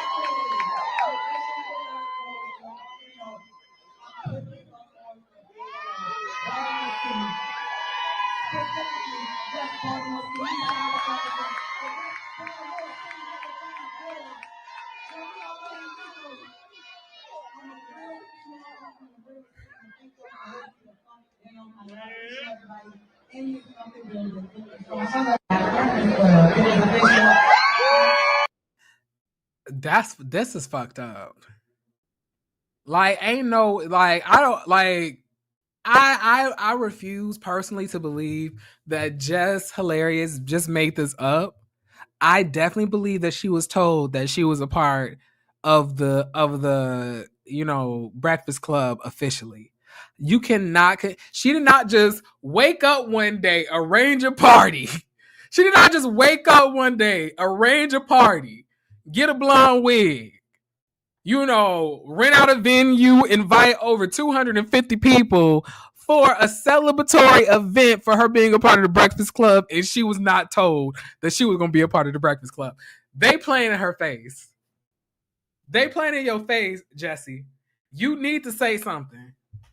They're playing in her face. They're playing in her face, y'all, and I don't like that. I don't even like Just Hilarious like that, but ain't no way y'all gonna allow me to do all of this. Ain't no way y'all gonna allow me to do all of this and then get online and act like y'all don't know what I'm talking about. That's embarrassing. Child, what's going on with Black China? Like, trifling, Black China's ex dropped receipts of Tokyo Tony sending explicits to his DMs. My natural body, that's why she mad. Child, if this whole photo don't smell like okra and copper pennies, I don't know so. Baby.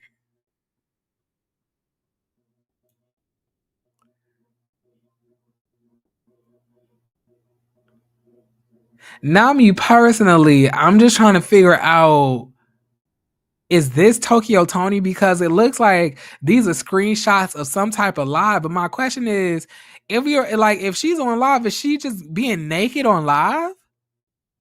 Because that's what it looks like. It looks like screenshots from a live. It don't look like, private photos.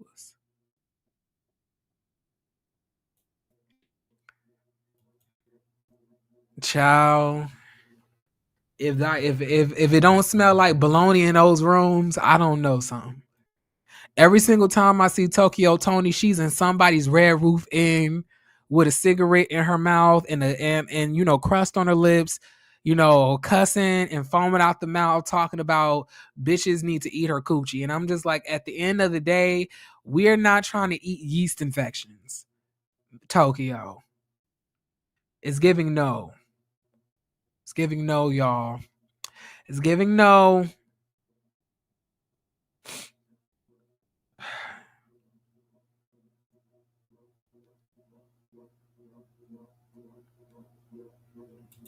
I'm super duper open about the boundaries that me and Amber have. I think it's probably difficult for anybody that she deals with too, because we're so vocal about the love that we have for each other. And I'm a powerful person in what I do, and she's powerful in what she does. So it's like a little bit of intimidation there. They're going to be like, oh, you'll always go back to him, or he can call you right now and you'll just go running. And that might or might not be the case. But if she's focused on you at the time, that's not the conversations that y'all need to be having. Same thing for me, where it's like, I'm not going to mistreat her to make any woman feel better. So if you expect me to, badmouth her or keep a conversation short with her or not, laugh when I'm on the phone with her, just simple shit. Yeah. It's like we gonna have a problem because I'm gonna be good to her. And that's just something that, not that you're just gonna have to accept, but you're gonna have to really enjoy that. You're gonna have to want that for me. You know what I mean? That's gonna have to make you happy too. It might be hard, it might be difficult. I understand that you feel like this and you could think these things, but it's up to me to, put that confidence back there. I'm super duper open about y'all, like, so dead ass. Dead ass, like, I 100%, I think this may or may not be the last topic real quick, but let me see.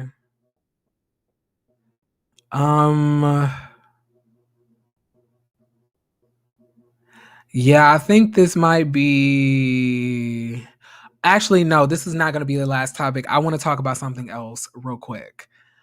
But let me go here first. So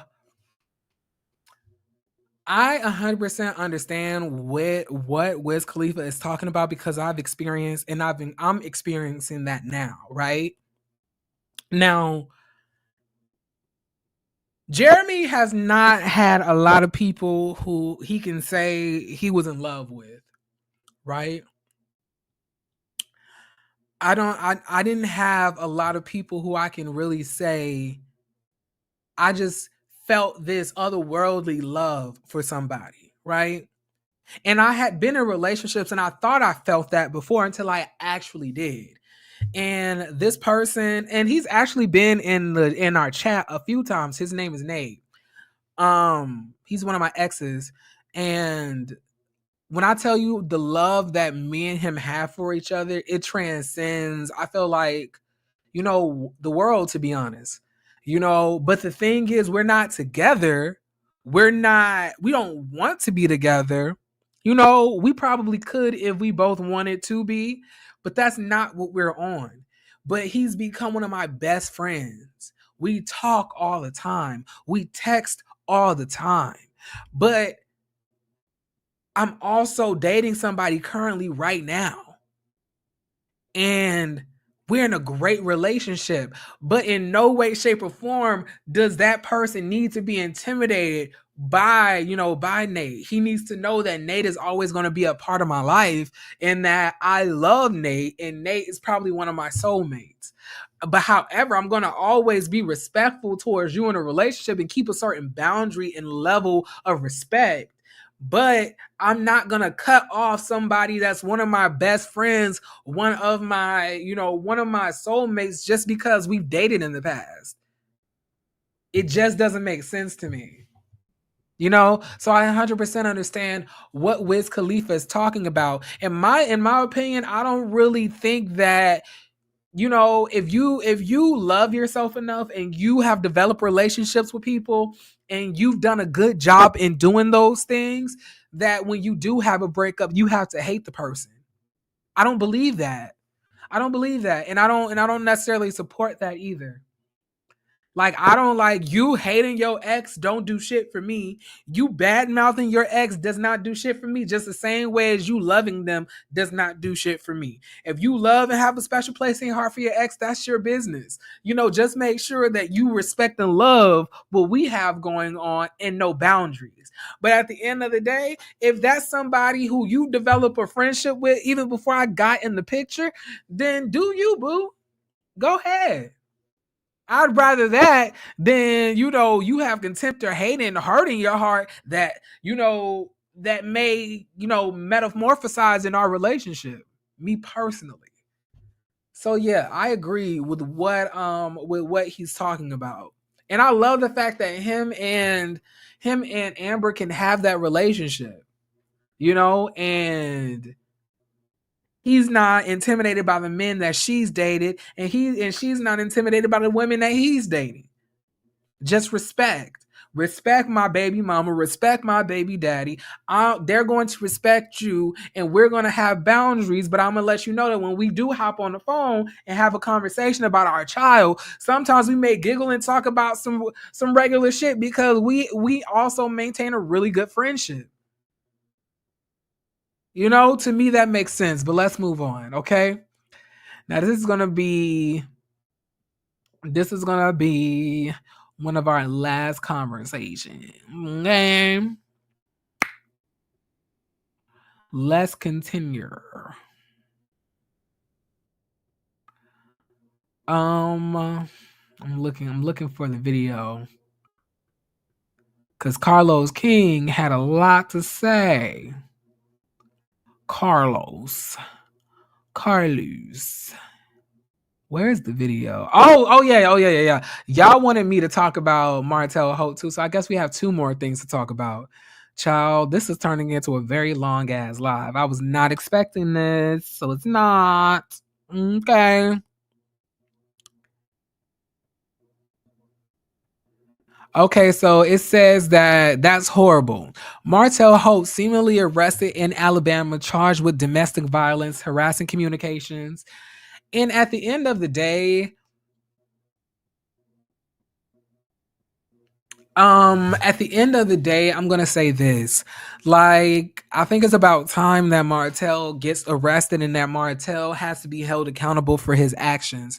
Now, I personally don't know what this is in regards to. Some people I've heard say it's in regards to, you know, the revenge P that he wanted to release of him and Melody. I've heard that it could be between him and Arian. I don't really know who's the accuser in this, but at the end of the day, if it's Melody, I fully support the conversation and the whole arrest anyway, because Martell has shown time and time again that he does not care about boundaries, safety, people's well-being. He will physically intimidate and try to harm people when he does not get what he wants, including you as a whole person. So I'm happy that he's getting arrested for domestic violence and harassing communications, because at the end of the day, you do not set the precedence on how somebody interacts with you. At the end of the day, you have to accept people's boundaries. And if they don't want you texting them or calling them with your bullshit because you're mad because you destroyed your own family, then so be it. Deal with that shit and move on like a fucking man. But Martell doesn't do that. But at the end of the day, he's not even held to task to do that because of people like Carlos King, Kimmy, and the rest of these bald bitches on Love and Marriage Huntsville. But I'm going to let y'all know right now, I'm happy that he's gone, and I'm happy that he's arrested, or that he was arrested. I'm pretty sure that he's probably out by now, but I just think that it's crazy. Now, I'll be looking for whatchamacallit, for more information on what's going on there, however. But let me see. I was really looking for the video that Carlos King did towards Simone. That's what I was looking for.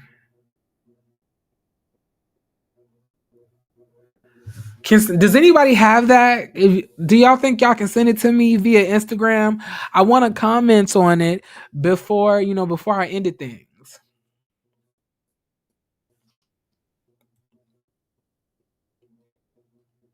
No, y'all ain't got it. I understand, child. I understand. Let me try to see if I can find it one more time. They may not have it on here. But I don't want to take the chance to like try to play somebody's, YouTube video and get my shit flagged and copyright,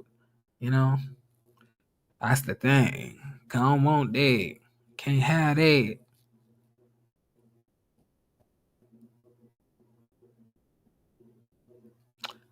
Let me see. Yes. Come on, Coretta. Yes. You better pull that wire, Coretta Scott. Yes, Coretta. Yes, Coretta. Give him the tight, lean body that he wants in his, light-skinned queen. Yes, you better do it, Coretta. Yes. Yes. Come on. Civil rights, activate. All right, let me see. Let me stop playing. Look, let me not disrespect Coretta. Okay, she deserves better. Okay, let's continue. He mentions Carlos. She's responding to Carlos. Carlos at the list, motherfucker. Carlos? Irrelevant. He should tend to his own shows. I heard he's struggling over there. So here's the part where she mentions Carlos. She's responding to Carlos. In my opinion, this guy though, he does need to focus on his own shit. And I really want the video of him like trying his best to eat up whatchamacallit. Y'all, can y'all for y'all who may watch or have watched this live, can you do me a favor?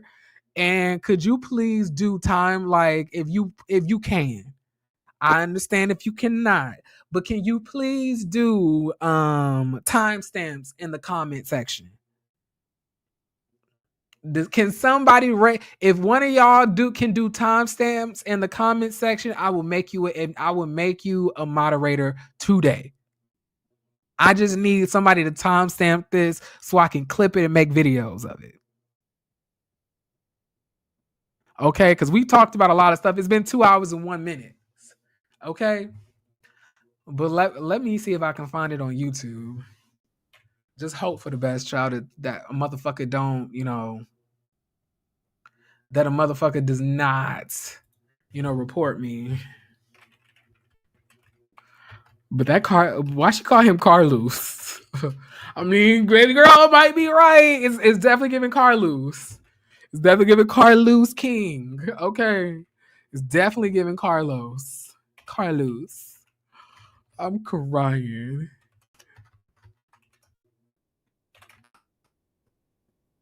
Okay.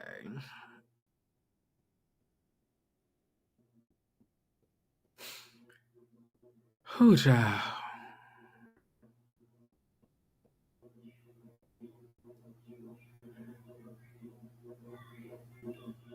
I can't find it, y'all. I cannot find a video.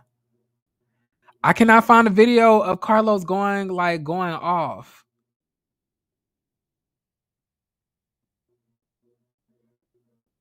But I just really because he was mad because Dr. Simone had called him a blogger, which he is. He's talking about he has a journalism degree. Bitch, you want to be called a housewives journalist? I'm confused. So are you trying to like say that you're a news networks for housewife content? Like, give it a fucking break, Carlos. At the end of the day, you're a motherfucker who's out here commenting on shit, breaking stories just same way that we are. You are a blogger, baby. You are a blogger. As far as your realm and like as being a producer, and can we also talk about that? Because like he was up there like, nobody gives a fuck about, what you're going through. Where's the video, y'all? I need the video. Can somebody please send me the video of Carlos King going off on Dr. Simone? Can somebody please? I need it. Can somebody link me to it? I'm just trying not to do it. I'm trying not to do it. I'm trying not to go on his channel because I'll let y'all know that he's flagged me before. I'm trying not to. Let me see if Lakeisha got it. Okay, let's see.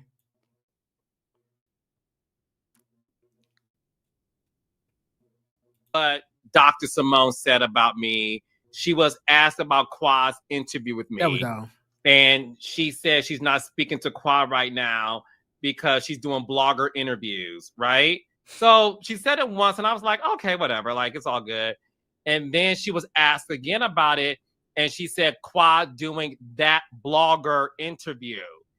And then for me, it was like, I don't know what issue Dr. Simone has with me. I have never once, and you tell me if I'm wrong, Dr. Hemley, I never once said anything crazy about Dr. Simone. And what's unfortunate to me is this. Don't try to discredit my work. If I was a blogger, I would be a blogger because there's nothing wrong with being a blogger. But just like she's a doctor. But I'm saying, how are you not a blogger? You're literally selling allegedly teacups. You're literally making YouTube videos about housewives, drama that they've gone through, stage T. Like, what are you talking about? What do you want her to call you, like the interview with the producer? Like, but you're not a producer on the show. And to be honest, let's also talk about this because like, I think that we really need to be clear here that you as a producer are a failure. Fight y'all mamas, do not fight me. Argue with y'all mamas, do not argue with me. And this is what I'm talking about. Carlos King likes to single-handedly take the credit for the work of the black women that he's worked with. He wants to call himself the king of reality television, y'all. But his shows that he independently produces himself are pieces of shit if a black woman is not somewhere in the mix directing and also leveling out his harebrained schemes. Like we could say the black women and the white men that he worked with in Real Housewives. When he was on those shows, he was not just spearheading Real Housewives by himself. He's just hungry enough for fame that he's the one who wants to be at the forefront of all things, reality television. But I promise you, he was not working alone. Or we could talk about him and Mona Scott Young. Mona Scott Young and him did a lot of work together. But let this motherfucker tell it, he did it all by himself. He's the king of reality television. Or the fact that he keeps on trying to claim that, well, I won't say that he tries to. I would say that he tries to take a lot of responsibility for Love and Marriage Huntsville when that was really Melody's show that she pitched and created and casted herself. He was just lucky enough to believe in the shit. But anything that he's created on his own does not have the quality of the shows from the past that he's worked on because the black women that he links up with are not in those spaces. So he does not have a love in hip hop on his repertoire by himself. He does not have a Real Housewives level show by himself on his repertoire. He does not have Married to, like, he wasn't even a part of Married to Medicine, but I'm saying he does not have those things on his own. His own shows are shit.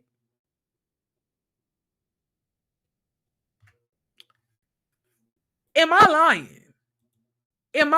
I promise y'all. I think I'm making decent points.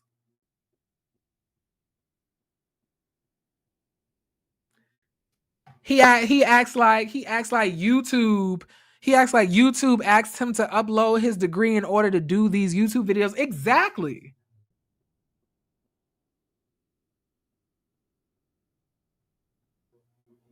Child, but at the end of the day, his shows are shit, and to be honest, he's not even enthralled in his own shows. He don't give a fuck about Bell Collective. He doesn't ask those women anything. He does not interview those women. He does not really give a fuck about Love and Marriage Huntsville.